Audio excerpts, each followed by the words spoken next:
Welcome back. It is officially lunchtime here in Texas. It is noon, and if you're in a different part of the world, you've already eaten lunch, then you can settle in and listen to Ryan Goodwin. He's our next speaker who comes to us still from Tennessee. We're going to stay in Tennessee. We're just there with Shane Miller a second ago, and now we're going to go over to Ryan Goodwin, who preaches in Collierville, Tennessee, at the East Shelby Church of Christ. And Ryan Goodwin is probably, depending on where you're from, maybe the name that you're most familiar with. Because Ryan, I think, has traveled probably the most extensively out of any of our speakers so far on this panel. I made a list of just how many places he's been to. He started off, I think, in Oregon. That's where he's originally from. He preached in Little Rock, Arkansas, at Fairview Park Church of Christ, and a preacher training program where our first speaker, Jacob Hudgens, is currently at. He was at Little Rock, then he went to Abilene, Texas, he went to Phoenix, Arizona, and now he's all the way in Collierville, Tennessee. He's still a relatively young man, and so Ryan Goodwin has been pretty much all over the place. But one of the things I love about listening to Ryan speak is that he brings a very logical and deep understanding to his lessons. Ryan is, as most of the people on this panel, very, very easy to listen to. But Ryan doesn't approach any topic, at least in my experience, half-heartedly. Any lesson that he approaches it honestly, which is a rarity sometimes in these days, but he approaches it honestly and he gives it its full credit. He goes in depth and answers all the questions. And so I'm really excited about Ryan's lesson this afternoon, especially since it's very, very practical. Ryan is going to be speaking to us on the topic of the effect of the quarantine on local churches. A lot of churches need to be listening to this lesson because this is something all of us are struggling with. And I think Ryan is going to have some fantastic tips for us. Feel free to interact with Ryan in the comments. Feel free to interact with others in the comments. Ryan will be there to facilitate those questions and comments.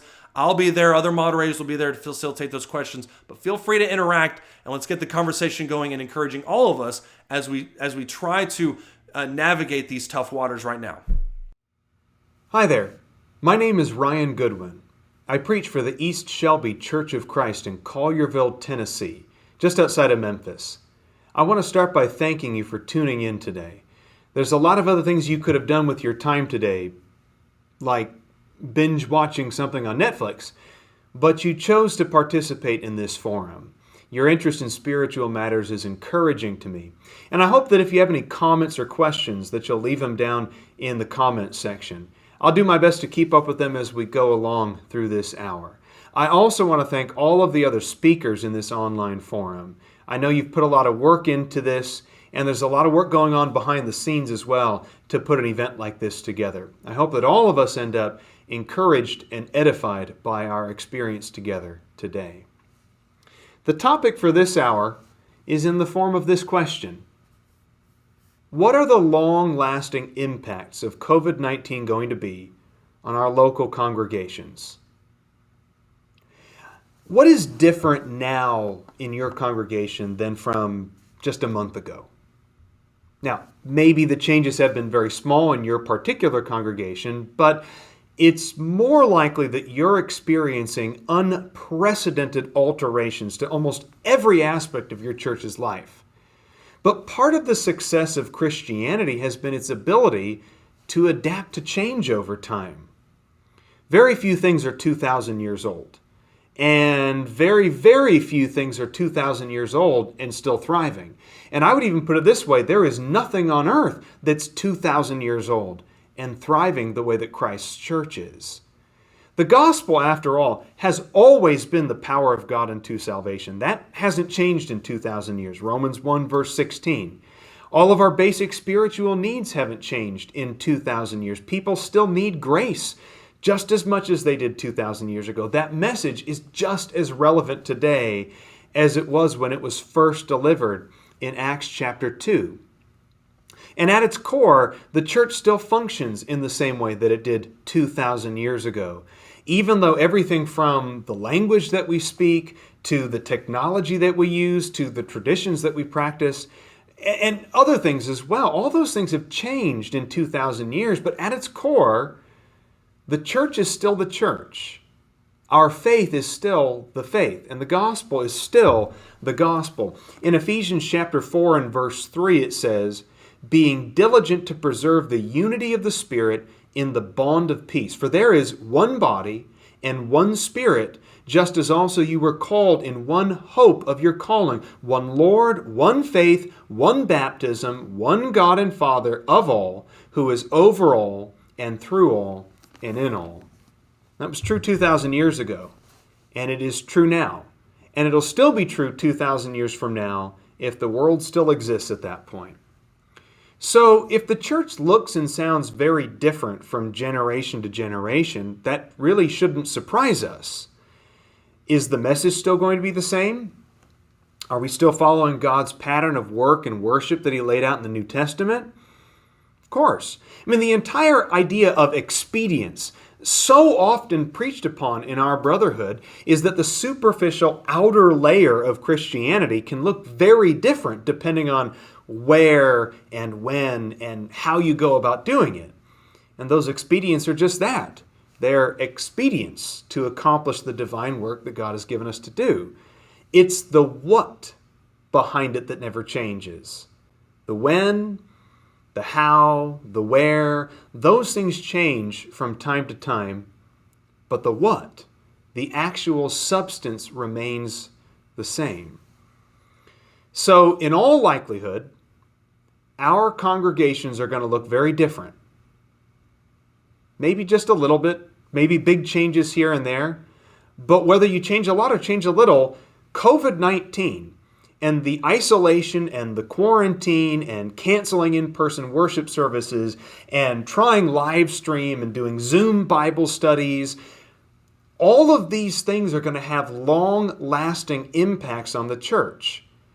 And without trying to be blunt or rude or anything, I think we're just being naive if we think that we can go through an unprecedented time as this and not feel like something is going to change about us, at least superficially on the outside, whether it's our expedients or the tools that we use. We're being naive if we think that something isn't going to change as a result of this pandemic. So we can either be pessimistic about that change, or we can be optimistic. Now, I prefer to be optimistic, and I think because you're watching today and you have an interest in spiritual matters and you care about the future of your own congregation, wherever it is that you're a member, I think you want to be optimistic too.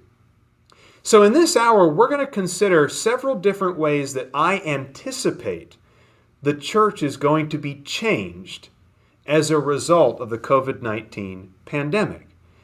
We'll first look at the pessimistic side of those changes, and then we'll look at the optimistic side. How can we go into those changes knowing that if we do it the right way, if we go in with the right attitude and the right motives, and as long as we acknowledge that the pattern of work and worship from the New Testament isn't the thing that's changing, I think we're going to have a good experience with that. So let's start with this idea, the role of our youth in our congregations.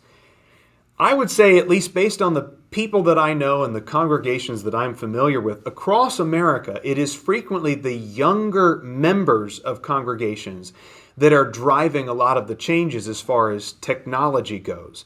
They're driving the implementation of technology, upgrading websites, upgrading internet bandwidth to accommodate live streaming, installing YouTube, Wi-Fi, cameras, training other people how to use Zoom and other meeting platforms.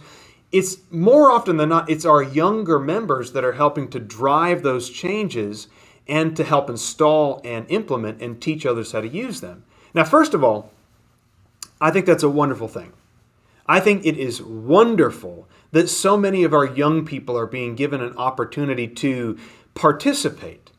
I think it's also wonderful that for the elders and the leadership that's out there, for older members of congregations who are not familiar with this kind of technology, I think it's wonderful that we've seen enough humility and wisdom to allow these younger members to teach and to implement and to use their talents for the betterment of the congregation. Of course, the flip side of that is this, and here's the pessimistic aspect of this. Some people might be concerned that this is all just too much too soon, And these same younger Christians might feel a sense of freedom, and that if we allow them to make all these changes and install all this stuff and start using Zoom and start using YouTube Live and Facebook Live, if we do all this stuff, then our young people are going to go hog wild and just change too much too soon. Now, I don't want to be dismissive of that, because I think there is some merit to that concern, just so I'm clear with everybody. Everything that we're doing still needs to be done with the approval of our elders. No matter how good the idea is, no matter how much it might streamline things, no matter how efficient or effective you think that something is, we need to have the approval of our elders. Our elders are the tone setters in our congregations. Our elders set the agenda. They take the lead. They are shepherds. We are the flock. And we should never forget that divine truth. That order can't be dismissed just because a 20-something knows how to use some online meeting platform, or can tell the difference between one cable and another, or knows what in the world an Ethernet is, or knows how to read computer code. Just because you know a great deal of things doesn't mean you're allowed to just run roughshod over the eldership in a congregation. As younger Christians enthusiastically embrace their role as teachers of technology in a time such as this, they also need to keep in mind that older Christians in the church are still experts in the more substantial matters of our faith. Consider a few passages here. In the New Testament, notice Titus chapter 2. Let's go to Titus chapter 2, and let's read verses 1 through 5 of Titus chapter 2. It says here, "But as for you, speak the things which are fitting for sound doctrine. Older men are to be temperate, dignified, sensible, sound in faith, in love, in perseverance.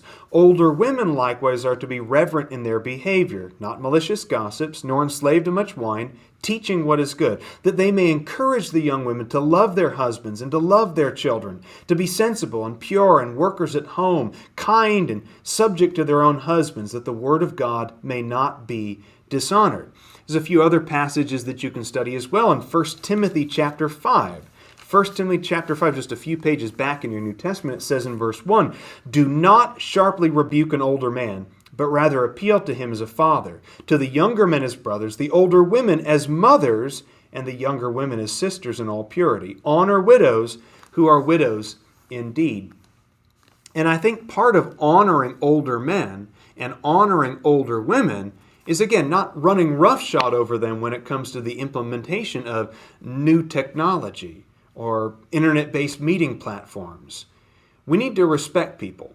And we need to understand that just because someone doesn't know what a YouTube is, that doesn't mean they still don't have things to offer us and things to teach us. Other passages as well.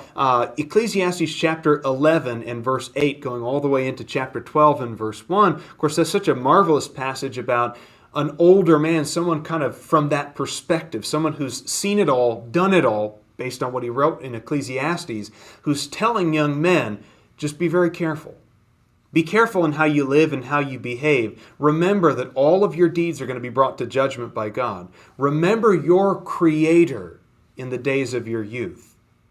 We might have enthusiasm. We might have energy. We might have great ideas. But that doesn't mean we have the wisdom that our older counterparts have. Older Christians need to be very careful not to resent their younger counterparts. I anticipate, I'll even put it this way, I fear that in the coming months we're going to hear some of the following phrases, if we're not already hearing them from older Christians. Well, the young people just want to change everything. They just want to change everything. Or they don't respect our traditions. They don't understand why it is that we do it this way or how we came about that decision. They just don't respect our traditions. I fear that a lot of older Christians enjoy sharing memes on social media, on Facebook, memes that are insulting to millennials or teenagers or the rotten youth of our time. Try to remember, you were young once also.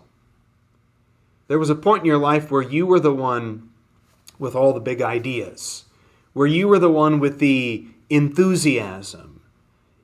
Every single hymn, for example, every song that we sing from memory, all the old standards. Remember, at some point, all of those old standard hymns were brand new songs.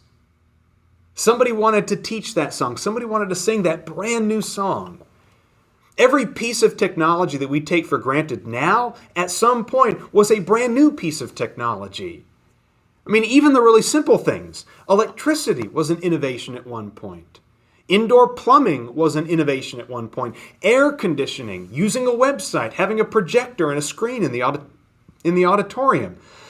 All of these things at some point were innovations that somebody suggested we take up and use. Why? Because they'd be good tools in the work and worship of God. Because they'd help the church. They would be useful expedients in following the New Testament pattern. I understand that these are uncharted waters for all of us. In fact, I don't want to overstate things, but I think it's a pretty safe statement to make that this is the most uncharted, uncertain time that the church has faced in the last 40 or 50 years. We will emerge from this period different. We will. That's a fact. And our young people's role in the church is going to have evolved as a result of it as well. Now, if you want to be optimistic, and I think we should be, if you want to be optimistic, we need to see this as kind of, quote unquote, forcing our hand and finally embracing younger Christians the way that we should have been doing all along. Our congregation's futures are in their hands. We are laying the foundation right now for what they'll be like when 1 or 2 generations have passed away and gone from this world. I'd rather see younger Christians encouraged. I'd rather see them guided and embraced and put to work in God's kingdom with their talents and their knowledge than to see our young Christians resented and stifled and marginalized just because they make suggestions that we don't fully understand yet. But what about the impact on attendance? I think that's another thing that a lot of people are very concerned about. Will people come back from this period of isolation with less vigor or desire for worship? After experiencing however long it's going to be, is it 3 weeks? Is it a month? I mean, this could go on for 3 months or longer. I don't think we realize that just yet, just the full scope of what's happening in America. But what if we do go for 2 or 3 or 4 months where by government mandate we're not allowed to worship in person, where all of our Bible studies are done on Zoom or some other platform, where all of our worship services are live streamed over the internet? What if we have to do this for several months? What is the impact going to be on attendance when we do come back? Will we have lost members? Will some of the fringe members, the folks who were struggling with attendance as it was, are we going to lose those people? Are they going to get lost in the shuffle? Our church is going to split in the interim? Are we going to find that little house churches in this time period are going to break off and form and they're going to like doing that? I mean, what is this going to happen? What is the impact going to be on attendance? Well, let me answer this question in this way. When you look at similar circumstances in the Bible, the thirst for worship actually increases during times of trial and trauma.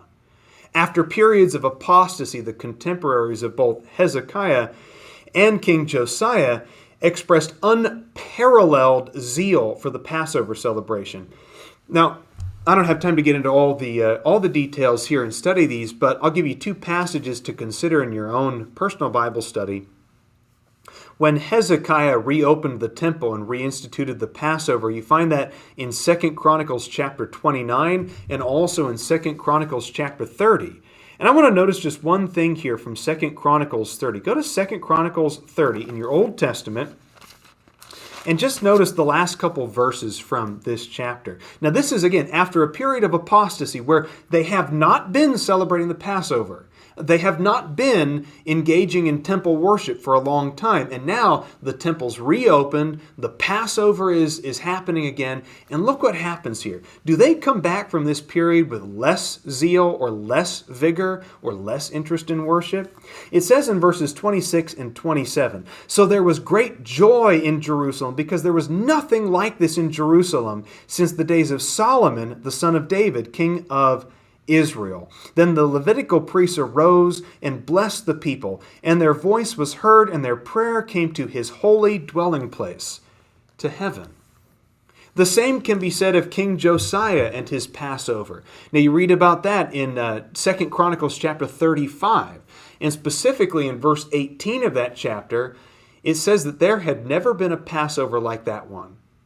In all of Israel, there had never been a Passover celebrated like the one that was celebrated in the time of Josiah.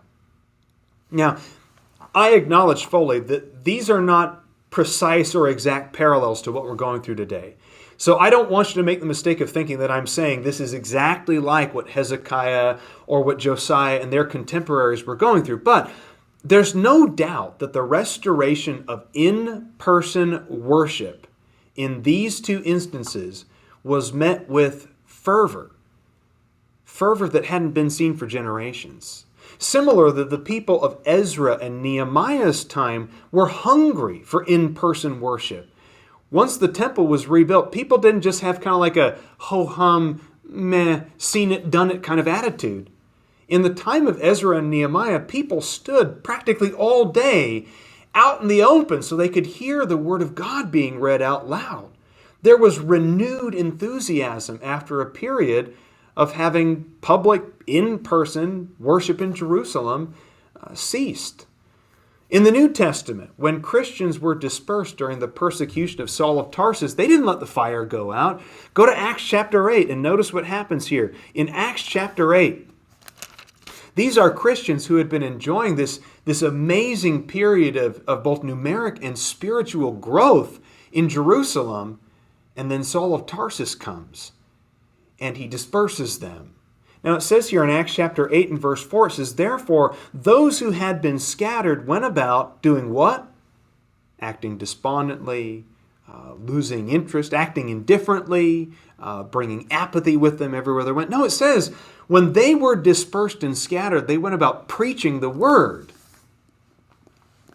So here are some possible scenarios. Okay, let's play this out, right? Let's play out what's going to happen in the next couple months in our local congregations. If you've canceled in-person public worship in lieu of live streaming or small groups meeting in living rooms, what is going to happen when we all come back together a couple months from now? One possibility: nothing changes. We just return to our routine with similar attendance figures that we had before. We're eager to worship as usual. We've lost very few, if not no members at all, in the process of being isolated. And in this case, great. I mean, that's great. As it turns out, there was nothing to worry about, and we just spent too much time overthinking the impact of a few weeks or months of inconvenience. So that's one possibility, is you come back together after the coronavirus is all done and nothing's changed. Second possibility, we come back together and our congregations are fragmented. We have young people who fully embrace technology, and they've just spent the last several weeks, again, if not months, engaging only with each other, connecting with each other on Zoom and social media, and their bond as young Christians will have only grown stronger. Now, all the while, absent from the influence of older Christians, they come back to worship even more entrenched in their isolated, age-specific groups. The same can be said of our older members then. Our older members basically just kept each other company during this period of isolation, and they roll their eyes at how casually or foolishly younger Christians were willing to take canceling worship and hiding in their homes. In the long run, perhaps this leads to house churches forming. House churches of mostly younger people splintering from the congregation. Now this appeals to them. Why? Because of its simplicity. because of its genuineness, because there are no budgets, there are no church buildings, there's no bureaucracy, and to their great relief, the older Christians, who say bye-bye to all the troublemaking younger Christians, are now allowed to quit singing brand new hymns, maintaining a website, and listening to unpolished, unprofessional preaching from the young people in the congregation. I hope that you're not cynical enough to believe that that's actually going to happen. But it is a possibility that should be seriously considered by all of us. I'll take the third possibility. We come back together after this period of separation, of isolation, of quarantine. We come back together after this period of, yes, embracing technology and using live streaming, and we use it to its full advantage, but we come back together at the end of all of this with renewed interest and enthusiasm. We've used this time for reflection, for personal spiritual growth, for Bible study, for honing leadership in our families and our homes, and for staying connected in any way that we can in our online presence. But we come back ready to work, ready to worship, ready to capitalize on the many, many people in our communities who are going to be searching for answers after this chaos and uncertainty. There are people in our neighborhoods, in our communities, who are going to be shaken to their core because everything that they thought they depended on, everything they thought they had built their life upon, was just shaken. Shaken. And we can teach them the gospel in that moment. We will have fields white for harvest standing before us, before our neighbors and our co-workers, as they grasp for meaning behind the uncertainty after having all of their earthly pursuits questioned and crushed and rocked. My friends, we cannot allow this period of isolation and fragmentation to destroy us in the long run. We cannot come back from this having lost our zeal, both for God and for each other. We have to use this as a rallying cry that says, when we do come back together, however long it takes, whenever that happens to be, when we come back together, we're going to be a stronger congregation, more ready to work, more willing to love, more eager to forgive, longing for each other's presence, for each other's company, the hug, the handshake, the warm embrace, the crying when others are crying, and the laughing when others are laughing. We will have missed several months of the little babies growing up, several months of life experiences, several months of changes, pregnant women who now are mothers. We will have missed so much in these couple of months that we're apart from each other. How much are you longing for the end of this isolation? Finally, what about the precedent that's being set? It's true. It's true that many in the church are uncomfortable with the adjusted worship and class arrangements that we're seeing all over the country. I don't know what the statistic is, and I only have anecdotal evidence, but based on that anecdotal evidence, I would say that almost every church in America has canceled in-person public worship. Either they've just canceled it and they've said, find another option, do something, find a live stream out there, or they have embraced and made available a live stream worship service of their own. But anecdotally, I think almost every church in America has canceled in-person public worship. And I have no doubt that makes a lot of us uncomfortable. It makes a lot of us uncomfortable when we pull this little thing out and we're asked to open this up and partake of the communion by ourselves in our living room remotely. I'll tell you what, did you ever think that you'd miss matzo crackers as much as you miss right now? I mean, you thought matzo crackers were bland. I don't know what they put in that thing. Polyurethane? But it is true. It's true that a lot of people are uncomfortable with what's going on right now. Whether it is live stream worship or online classes or communion in your homes or families worshiping together, the question becomes, is this setting a precedent that we're never going to be able to put back in the box? That once we have unleashed this, once we've opened this up, once we have gone down this path of live streaming worship, are we ever going to be able to come back from this? And I don't know how the argument goes. I don't agree with it, but I understand the argument. I think there is something to be said for the argument that goes, all right, so we've canceled worship because of COVID-19. Does that mean that we're going to cancel next year just because of the flu season? Because the flu killed more people than COVID-19 did. I know the argument. I've heard it before. Does that mean that every time the weather's bad, we're going to cancel worship? Does it mean that every time someone in the church has strep throat, that we're going to cancel worship just so nobody else in the church gets strep throat? Are we going to keep our children 6 feet away from each other? Because children are gross. They're disgusting. I mean, what is the precedent that is being set in our churches because we've canceled? We have altered. We have done so many changes because of the coronavirus. Well, I suppose, and one Christian talked to me about this the other night. We had a phone conversation. Don't worry, it was a phone conversation. It was not in person. But we were talking about this very thing, and he asked the following question. What if church members begin to rationalize missing worship just so they can go camping or go on vacation? They know that they can just live stream the worship service and just check the box off.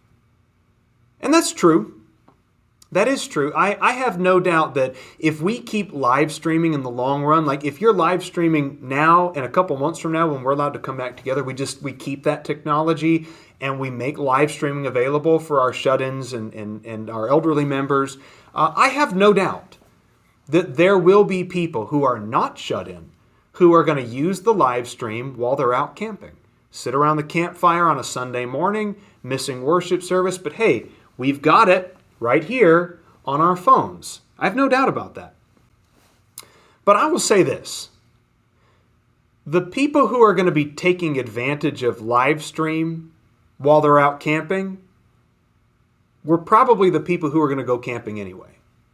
And I don't say that to be rude. I'm not trying to be blunt or anything like that, but I think it just is what it is. The people who are going to take advantage of live streamed worship services in a few months are probably the people who are just going to go camping anyway. And so I hope you don't think that I'm being naive when I make this statement, but the optimistic side of me says, at the very least, they're going to turn the live stream on now.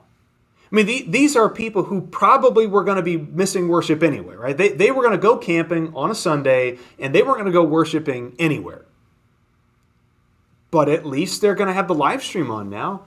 And again, if I'm not sounding too naive, isn't that at least a step in the right direction for them spiritually? And besides, the positives of the technology we're using, the positives of live streaming and embracing the YouTube Live and embracing an online presence, all of the positives behind this far outweigh any of the possible negatives. Keeping our elderly members or our immunocompromised members safe during a dangerous outbreak, to me, that should be of utmost importance, of paramount importance to us. In 1 John chapter 4, in the New Testament it says in 1 John chapter 4 and verse 19, it says, "We love because God first loved us. If someone says, 'I love God,' but hates his brother, he's a liar. For the one who does not love his brother whom he has seen cannot love God whom he has not seen. And this commandment we have from him, that the one who loves God should love his brother also." There's an important point to be made there. We say that we love God. We say that we want to obey God, that we are driven and motivated by that deep love of God. But that's not disconnected from our love of our brothers and sisters in Christ. In fact, he says you can't say that you love God if you don't love your brothers and sisters first. I love our elderly members. I love our members who are going through cancer treatment. I love our members who are on kidney dialysis. I love our members who are diabetic. I love our members who are physically vulnerable and compromised. And it's because I love them that I will not be around them right now. When there is a virus as aggressive and potentially lethal as COVID-19, I love my brothers and sisters enough that I don't want to share that with them. And I hope that they love me enough to not want to share that with me. I wouldn't want to carry that around. So yeah, I fully acknowledge that right now a precedent is being set that for something like the coronavirus, we will cancel in-person public worship. That is a precedent that's being set. And I get that. And I understand that a lot of people are going to be very, very uncomfortable with that. But once this period of isolation is past, I think we should continue to utilize this technology. I'm an advocate for it. Because we'll continue to have members who can benefit from these new avenues of worship and Bible study. Homebound members, hospitalized members, the elderly. How about smaller congregations in America that don't have a full-time preacher? Perhaps even churches internationally. Our material can be used all over the world. Live streaming can provide access to worship and Bible study and biblical sound material to people all over the world. Plus, there's the potential converts who might be exposed to the gospel for the very first time because of an online presence. If any precedent is being set right now, it's that we're willing to adjust and be flexible, to fully utilize new technology, to reach the lost and keep our shut-in members engaged and spiritually fed. If any precedent is being set, it's that we take illness seriously in our congregations. Just because we've canceled in-person activities for COVID-19 doesn't mean that we're going to do the same thing every flu season. I just don't believe that's going to happen. I think it's a silly argument to make.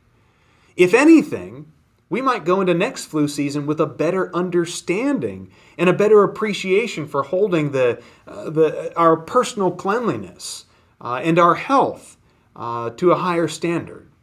Maybe we'll all finally take washing our hands when we use the bathroom seriously, or holding the cleaning crew accountable for shoddy or lazy work, or properly sanitizing our communion trays, or listening to our doctors and our spouses as well when they tell us, "You are sick, stay home, rest, and get healthy." Taking care of ourselves is not a selfish pursuit. It is for the benefit of the entire community that we take illness seriously. So I guess I'm not uncomfortable with the precedent that's being set, at least in our own congregation at East Shelby. In the end, a lot of superficial things are going to change in the next couple months. There's no doubt about that. I'm not going to argue against that point. In the end, our use of technology is going to change. How we engage with each other, how we utilize our younger members, how we implement this new technology and incorporate it into our work and our worship.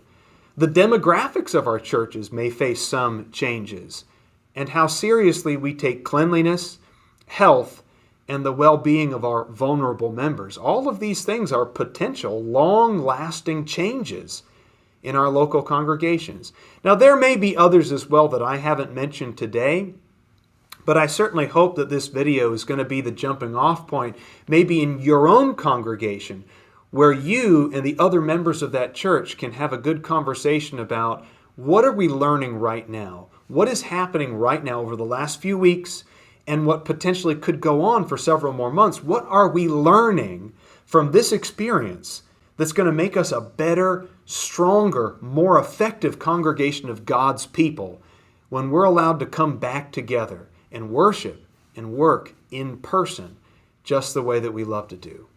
My friends, the work doesn't change. The mission doesn't change. The pattern of worship in the New Testament doesn't change. Whether it's Corinth or Rome or Damascus in the first century, or it's Memphis, Los Angeles, or Tampa in the 21st century, we are still proclaiming with all boldness the one and only gospel of Jesus Christ. It is an epic message that is as relevant, as important, and as soul-saving as ever. It guides us. It gives us hope. It details how we need to go about pleasing God and leading others to the saving grace that's found only in His wonderful Son.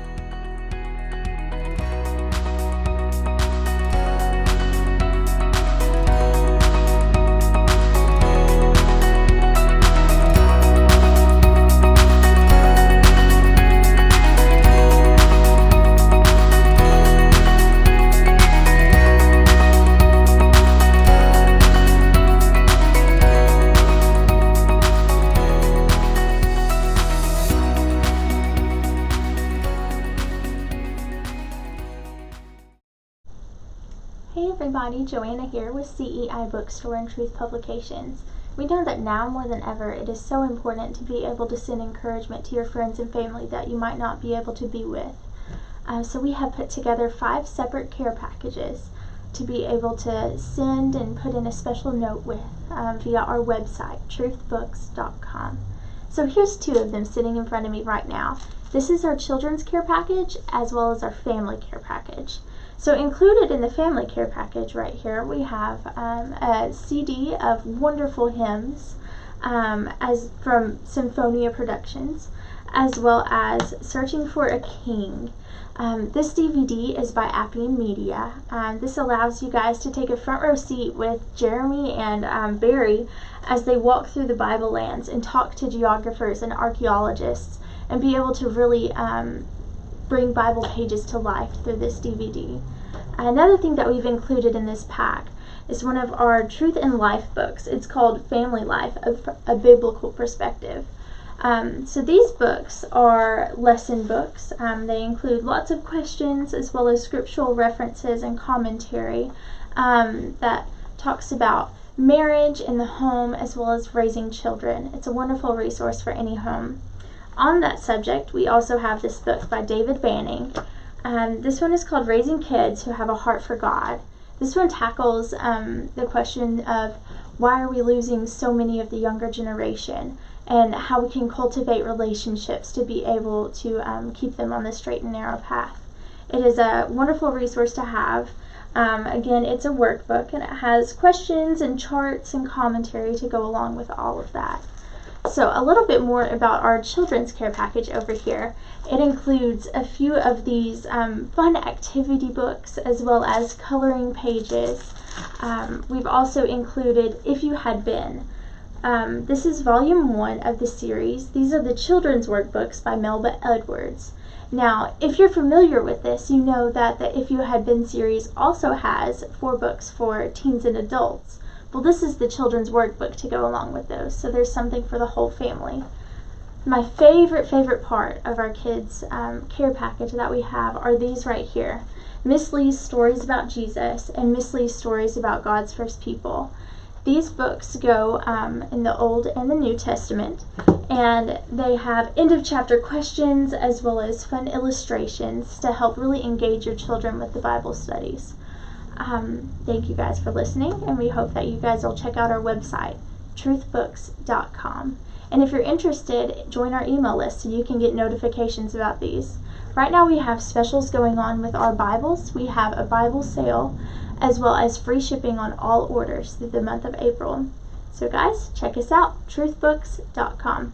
Thank you much and have a great day.